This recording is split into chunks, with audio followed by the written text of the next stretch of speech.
Hi, good morning, my dear student. I am Mr. Kundan Singh Chauhan, your English faculty. Here I am going to teach you near about 14 questions. 14 questions from the chapter of adverb. ये एक English grammar का एक बड़ा important chapter है बच्चों, और ज़्यादातर बच्चे इसमें थोड़ी कमज़ोर भी होते हैं, बट मैं आपको इस तरह से एक्सप्लेन करूँगा जिससे अगर आपने थोड़ा बहुत भी पढ़ा होगा तो आपको समझ में आ जाएगा। और मेंस में 2-3 क्वेश्चंस 100% आते हैं। सीजीएल के मेंस में इनकम टैक्स वगैरह के लिए जो बच्चे प्रिपरेशन करते हैं, इनकम टैक्स कस्टम वगैरह के लिए, सीबीआई के लिए, और बैंकिंग सेक्टर में भी बहुत अच्छे क्वेश्चंस आते हैं यहाँ से। मैं आपको हर एक चैप्टर्स कंप्लीट कराऊंगा। ओके, तो हम इस 14 क्वेश्चंस को एक प्रैक्टिकल वे में पढ़ेंगे कि किस तरह से एरर फाइंड आउट करेंगे। एरर होता क्या है पहले। क्वेश्चंस एग्ज़ाम में 4-5 नंबर के, आप कह सकते कोई भी एग्ज़ाम होता है उसमें लगभग 10-15%, 20% तक इस चैप्टर से, एरर के चैप्टर से क्वेश्चंस आते हैं। ये आपका 90% ग्रामर बेस्ड होता है, 10% वोकैबलरी बेस्ड भी हो जाता है, कभी कभी आ जाता है। लेकिन एसएससी में कभी कभी 100% ही मोस्टली ये होता है ग्रामर बेस्ड। तो क्वेश्चन स्टार्ट करते हैं बच्चों। Question number first, 1 minute, let me question number first. Although he is my bosom friend, I cannot ask for money without any vividly reason. ये एक सेंटेंस दिया गया है। अब इसमें पूछ रहा है कि कहीं गलती है। अगर कहीं गलती है तो कौन से पार्ट में है, ए पार्ट में है या बी पार्ट में है या सी पार्ट में है। अगर गलती नहीं है तो हमेशा आंसर क्या होगा, नो एरर। तो हम पहले इसको समझते हैं। ऑल्दो का मतलब यद्यपि। Although he is my bosom friend, हालांकि या यद्यपि वह मेरा बोशम फ्रेंड है, यानी जिगरी दोस्त है। आई can not ask for money, मैं उससे पैसे की डिमांड नहीं कर सकता। ध्यान रखिएगा, आस्क फॉर का मतलब होता है बच्चों डिमांड करना, और आस्क आफ्टर का मतलब होता है किसी से पूछताछ करना, enquiry. Okay, I can not ask for money without any vividly reason, बिना किसी स्पष्ट कारण के। विविड का मतलब होता है स्पष्ट, और रीज़न का मतलब कारण। बिना किसी स्पष्ट कारण के मैं उससे पैसे की डिमांड नहीं कर सकता हूँ, हालांकि वो मेरा बहुत अच्छा दोस्त है। फिर भी गलती कहाँ है, एक चीज़ ध्यान रखिएगा बच्चों, विविडली रीज़न नहीं होता है। क्यों नहीं होता है, उसके पीछे कारण है। विविड एक एडजेक्टिव है, रीज़न एक नाउन है। नाउन जैसे कि कारण, कारण है ना, कैसा कारण है, तो वो एडजेक्टिव ही बताएगा किसी नाउन को। ध्यान रखिएगा, बेसिक कॉन्सेप्ट है ये। किसी भी नाउन को, प्रोनाउन को कौन मॉडिफाई करता है, कौन क्वालिफाई करता है, एक एडजेक्टिव क्वालिफाई करता है। और नाउन प्रोनाउन को छोड़ करके, जैसे एडजेक्टिव बचा, एडवर्ब, प्रीपोजिशन, कंजक्शंस, इनको कौन मॉडिफाई करता है, एक एडवर्ब करता है। एडजेक्टिव के साथ एल वाई लगाने से वो एडवर्ब बन जाता है। कौन सा एडवर्ब बनता है, manner of adverb. Okay, adverb of manner, sorry. तो यहाँ पे विविडली रीज़न नहीं होगा, यहाँ पे होगा विविड रीज़न। एल वाई हट जाएगा इसमें, क्योंकि ये एडवर्ब यूज किया गया है। लेकिन हमें ज़रूरत किस चीज़ की है, यहाँ पे एक एडजेक्टिव की है। अंडरस्टूड। तो फर्स्ट में क्या गलती है बच्चों, 2-3 चीज़ें ध्यान रखिएगा। बॉशम फ्रेंड का मतलब जिगरी दोस्त, आस्क फॉर का मतलब डिमांड करना, और विविड का मतलब स्पष्ट होता है। तो यहाँ पे अस्पष्ट कारण यही तो बोलना है, तो यहाँ पे विविड रीजन होगा, ना कि vividly reason. Next question, second number. Prabhakar exorbitantly paid for how skillful she received the visitors and entertained them. Prabhakar exorbitantly paid for, बहुत ज़्यादा। exorbitantly का मतलब होता है ज़्यादा, है ना, बहुत ज़्यादा। पेड किया, paid for how skilful she received the visitors, कितना ज़्यादा निपुण तरीके से उसने विजिटर्स को रिसीव किया और उनको एंटरटेन किया।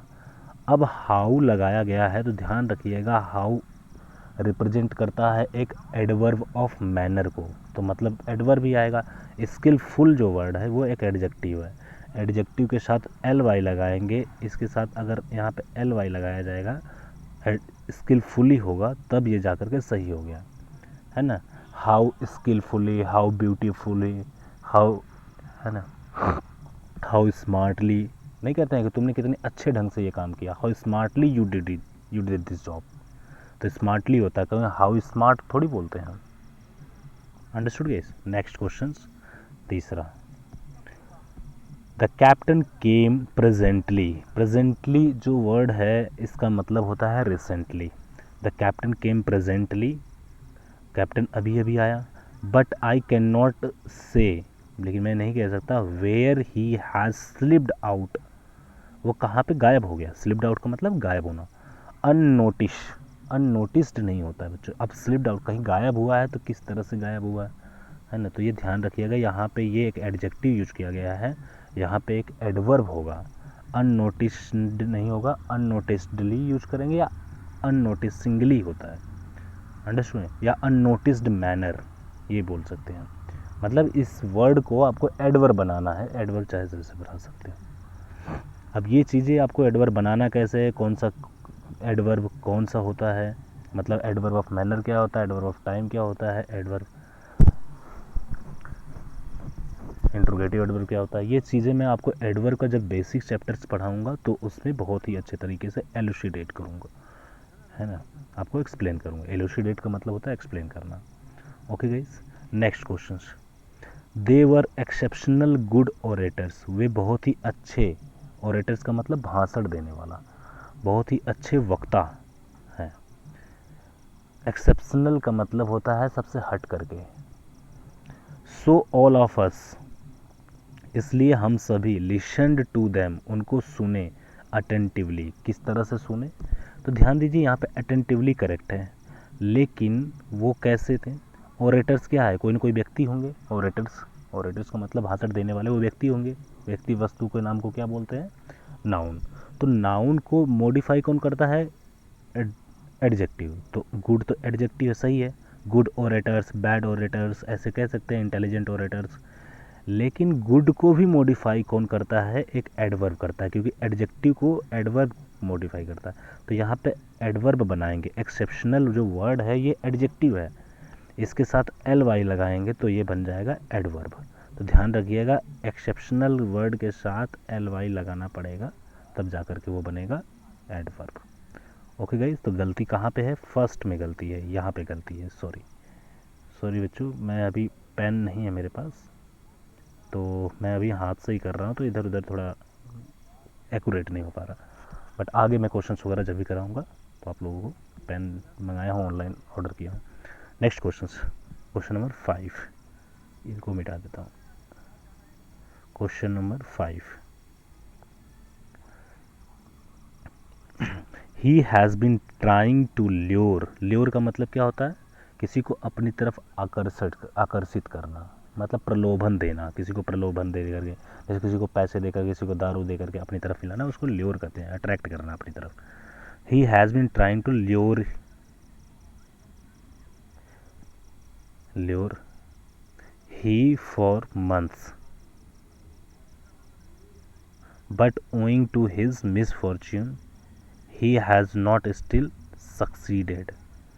कह रहा है कि वो काफ़ी महीनों से, है ना, महीनों से वो, for months, he has been trying to lure he for months, वो महीनों से उसको आकर्षित करने की कोशिश कर रहा है। But owing to his misfortune, उसके दुर्भाग्य की वजह से, मिसफॉर्च्यून का मतलब दुर्भाग्य, he has not still, he has not still succeeded, वो अभी तक उसमें सक्सेस नहीं हुआ। एक्चुअली ध्यान दीजिएगा, मिसप्रिंट हो चुका है थोड़ा सा, ल्योर ही नहीं होगा, यहाँ पे टू ल्योर हिम होगा, सॉरी, ये ल्योर ही नहीं होता है। ल्योर कर रहे हो आप, किसी को अट्रैक्ट कर रहे हो तो किसी न किसी ऑब्जेक्ट को कर रहे हो, तो यहाँ पे सब्जेक्टिव केस में नहीं यूज किया जाएगा। यहाँ पे क्या होगा, ही की जगह आप हिम लिख सकते हो, हिम लिख लो, हर लिख लो, ये सब सही है, लेकिन ही गलत है। तो ध्यान दीजिएगा, गलती तो एक ये भी है, और ये मुझे लग रहा है कि मिसप्रिंट होगा, है ना। आगे बोला जा रहा है, but owing to his misfortune, उसके दुर्भाग्य की वजह से, he has not still succeeded, वो अभी तक सक्सेस नहीं हुआ। एक चीज़ ध्यान दीजिएगा, जब भी परफेक्ट में नेगेटिव यूज करते हैं तो उसके साथ नेगेटिव के साथ स्टिल नहीं यूज किया जाता है, येट यूज किया जाता है, YET। जैसे हम नहीं कहते हैं कि अभी तक उसने मेरा काम नहीं किया, तो ही has not done my job yet, yet use करते हैं। मतलब स्टिल की भी मीनिंग वही होती है, येट की भी मीनिंग वही होती है, लेकिन जब नेगेटिव सेंटेंस होता है तो हम येट यूज करते हैं, पॉजिटिव सेंटेंस होता है तो हम स्टिल यूज करते हैं।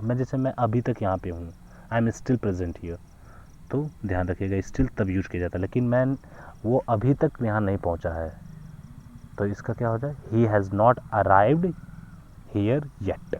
तो येट का यूज किया जाता है नेगेटिव सेंटेंस में। ओके गाइस, मीनिंग दोनों की सेम होती है बच्चों। ओके, नेक्स्ट क्वेश्चंस आपको 1 मिनट।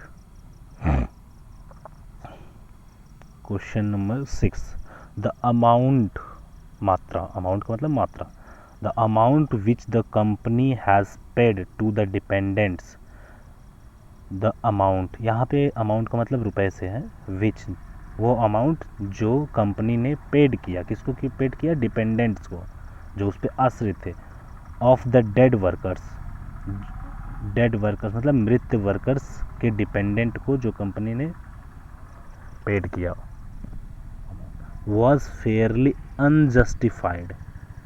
बच्चों ध्यान रखिएगा, फेयरली जो वर्ड होता है ना, ये एक पॉजिटिव सेंटेंस में यूज़ किया जाता है, ना कि नेगेटिव में। मतलब जैसे हम कह सकते हैं you are fairly beautiful, you are fairly intelligent, but unjustified का मतलब हो गया कि जो जस्टिफाइड नहीं है, एक तो नेगेटिव वर्ड है, तो इसको मॉडिफाई फेयरली नहीं करेगा, यहाँ पे हमें यूज करना चाहिए rather, rather unjustified. Okay guys, next 1 minute, just I'm going to pause, some work is